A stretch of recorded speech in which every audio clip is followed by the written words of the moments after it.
6. First, the highlights.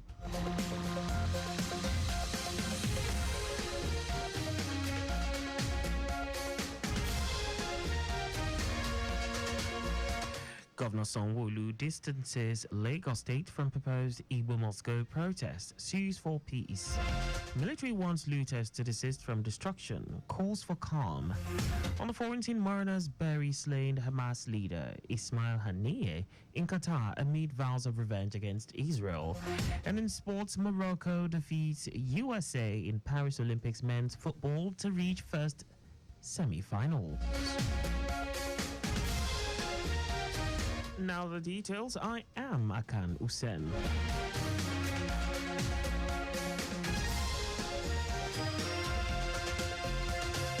Lagos State Governor Babajide Sanwo-Olu says his attention has been drawn to a post by Lagospedia, a social media handle on X that calls on the Igbo to vacate Lagos and southwest of Nigeria and brace up for a massive hashtag Igbo Must Go protest from August 20 to 30.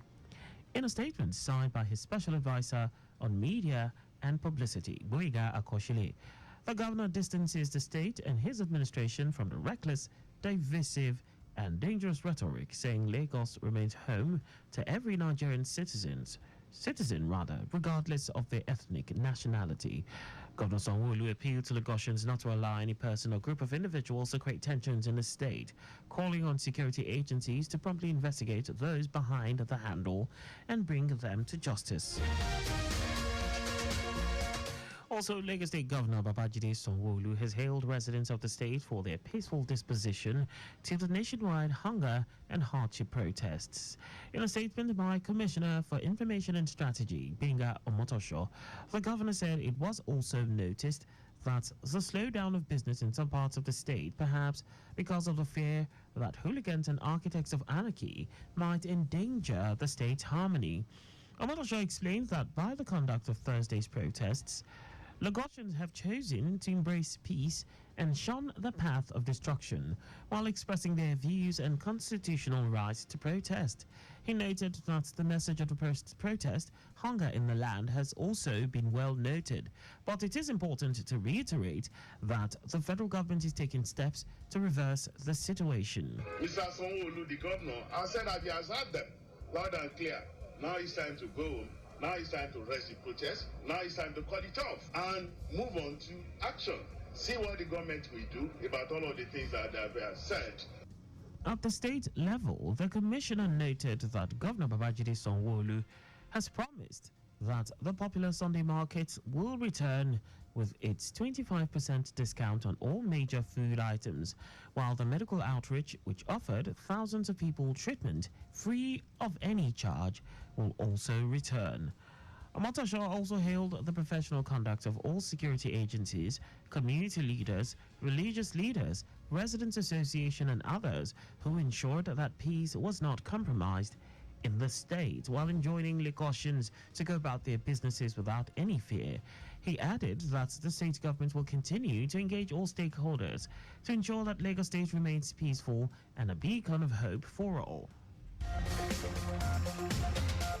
In the same vein, Speaker of the Lagos State House of Assembly Mudashiru Obasa has described the peace experienced in the state amid a nationwide protest as commendable. Obasa, who applauded the peaceful conduct of the protesters in Lagos, the southwest region and major parts of Nigeria, specifically praised citizens for hearkening to the voice of reason and wisdom. The speaker observed that the protesters mostly carried out their actions in accordance with the law, allowing residents to go about their activities in peace. The speaker noted that apart from touching every part of the state, Governor Babajide Sanwo-Olu's administration has continued to implement strategies to reduce hunger, especially with the Sunday markets, where there is a 25% discount on all major food items, which will soon be revived. Obasa assured that the House will not only collaborate with the executive arm to ensure that residents keep enjoying the administration, the legislative arm will continue to stand as a beacon of hope to the people of Lagos. The Speaker, who thanks law enforcement agents in the state for conducting themselves professionally in the maintenance of law and order, also praised religious leaders, traditional and community heads, development and related associations, market leaders, and artisans for their understanding and support of the government. Economic activities are beginning to gather pace in some parts of the country following the first day of the #End Bad Governance protest across Nigeria in cities like Lagos, Port Harcourt in River State, and Benin City, Edo State, among others. The protests have continued as the demonstrators demand for relief from the effects of the harsh economy. In Lagos State, the protesters gathered in Ojota while security operatives were on the ground to ensure a hitch-free exercise. It was a similar situation in Port Harcourt as residents of many areas in the city continued their daily activities while protesters marched from Pleasure Park and camped in front of the Federal Secretariat. In the nation's capital, Abuja, hundreds of protesters converged on the Berger roundabout, but police operatives reportedly fired tear gas to disperse the demonstrators, causing them to reconvene at the Moshood Abiola Stadium. Neighboring Kaduna is relatively calm with no signs of protesters on the streets. Normalcy is also gradually returning to Sokoto State with all the major streets such as Bellaway, Gusau Road, Sultan Palace, Government House, and Emir Yahya roads deserted by protesters.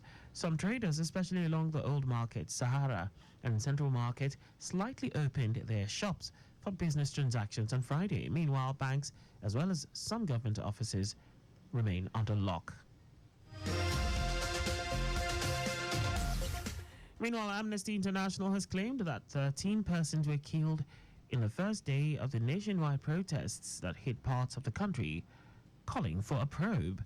In a public statement on Friday, the humanitarian group listed the states where the killings took place. It said 6 people were killed in Suleja, Niger State, with dozens severely wounded. According to Amnesty International, 4 people were killed in Maiduguri, while 3 were killed in Kaduna. And now to the rest of the stories.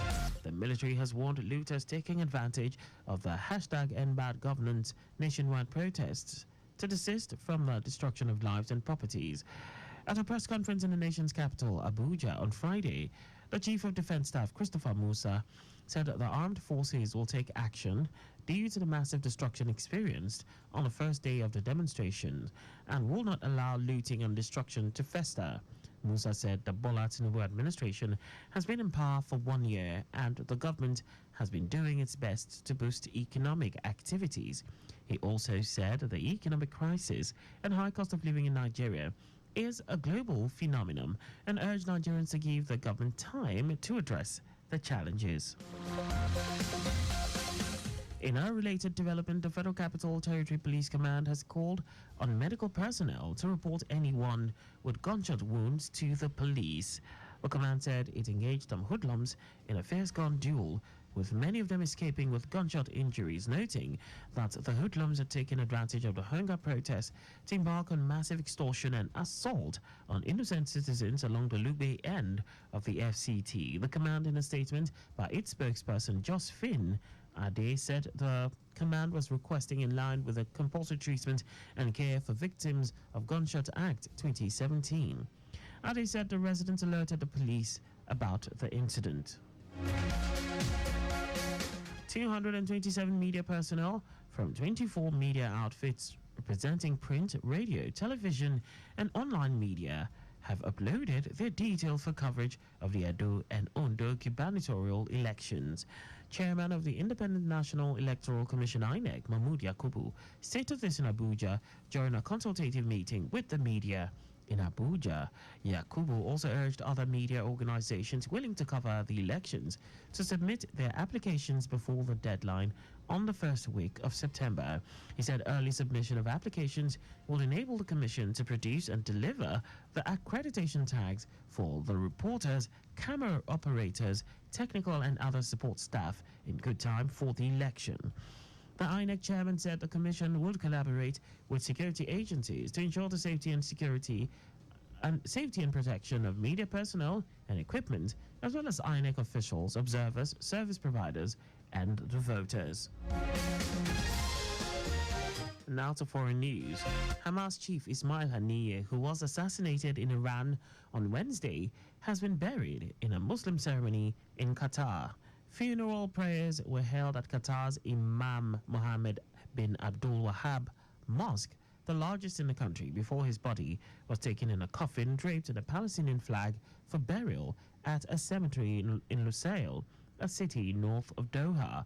Several foreign officials were present at the funeral, including Turkey's Vice President Cevdet Yilmaz and Foreign Minister Hakan Fidan. Haniyeh was killed during a visit to Iran's capital. Iran and its allies have blamed Israel, although Israel has not claimed responsibility for his death. Now sports. Morocco has trashed USA 4-0 in the men's quarterfinal of the Paris Olympics to reach its first ever semi-final in the football event. Goals from Soufiane Rahimi, Lias Koumach, Akraf Hakimi and Mehdi Malhoub and Morocco a comfortable win against USA. Morocco ended up controlling 57% of possession and took 8 of the match's 11 corner kicks. Just before we go, slow down at road junctions, intersections and pedestrian crossings. You can follow us and like all our various social media platforms. On X at Traffic Radio 961, Facebook Lagos Traffic Radio 96.1 FM, Instagram Lagos Traffic Radio 961. On YouTube, subscribe and watch us live on our channel Traffic Radio 961. You can also visit our website on www.trafficradio961.ng. Did you know that the Sanwo-Olu administration initiated 500 hectares rice farm technology intervention project? You can get more details on the Lagos State Government's website. To end the news, here are the highlights of the major stories. Lagos State Governor Babajide Sanwo-Olu has distanced the state and his administration from a post by Lagospedia, a social media handle on X that calls on the Igbo to vacate Lagos and southwest of Nigeria and brace up for a massive #Igbo must go protest from 20 to 30. The military has warned looters taking advantage of the End Bad Governance nationwide protests to desist from the destruction of lives and properties. We also told you that Hamas chief Ismail Haniyeh, who was assassinated in Iran on Wednesday, has been buried in a Muslim ceremony in Qatar. And in sports, Morocco has trashed USA 4-0 in the men's quarterfinals of the Paris Olympics to reach its first ever semi-final in the football event. For contact with the newsroom, please send a message to info@trafficradio961.ng. And that ends the news broadcast compiled by Adirayo Idowolaya. I am Akan Usen. Thanks for listening and please stay safe. Good evening.